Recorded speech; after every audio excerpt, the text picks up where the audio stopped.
Yeah. Yes, ma'am. Okay, more than one felony. You have one with the state, one with the feds. You don't qualify. You don't qualify. But I want you to fill it out anyway. Because the point is, even though you don't qualify, when the numbers come back, all right, anybody in here do federal time.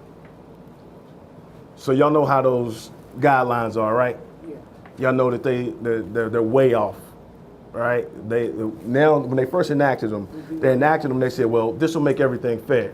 Then when the numbers come back, right, it looks like it's fair on paper, like everybody will get this amount of time. But we know it didn't work that way, because if you got convicted, let's just say in the 80s and 90s, and it was crack, you got this much time. Well, 95% of the people convicted of crack were who? Black people. So it wasn't fair. Now that they got the numbers, they got to go back, and that's one reason they supposedly adjusted the guidelines, and the guidelines are no longer mandatory. But do they still follow them?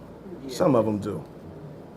Some of them do, some of them don't. But the point is, they didn't have the numbers to say, well, this is unfair. And once they got the numbers back, then you have something to fight with.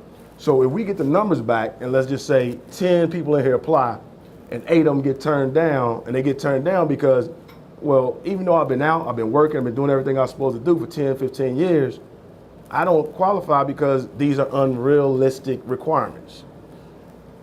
Then when I get the numbers, because we're doing this here, we're doing it in Beckley, Martinsburg, Huntington. So when the numbers come back and you can show that these are unrealistic numbers, and they're really unrealistic numbers in the black community, then we can make the argument that, hey, look, you better change these.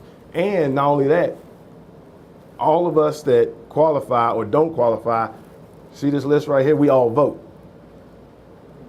And I know a lot of people say, well, that won't change anything, but it really will, because you can take their jobs. Because if you get arrested, at least you get arrested, let's say here in Kanawha County, who's the very first person you see other than police? How many votes does it take to become a magistrate in Kanawha County last election? 40. How many? Probably 40.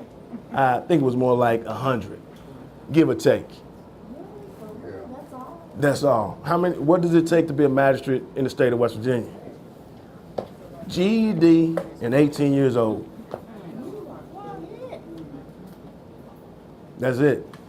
So I'm just gonna ask y'all a question. If you got arrested, which, you know, they set your bond, right? Mm-hmm. And you went in there, who would you rather see sitting in there? Mr. Minimar or, you know, whoever? Or 18-year-old, well, not only 18-year-old with a GED, an 18-year-old with a GED from Sissonville.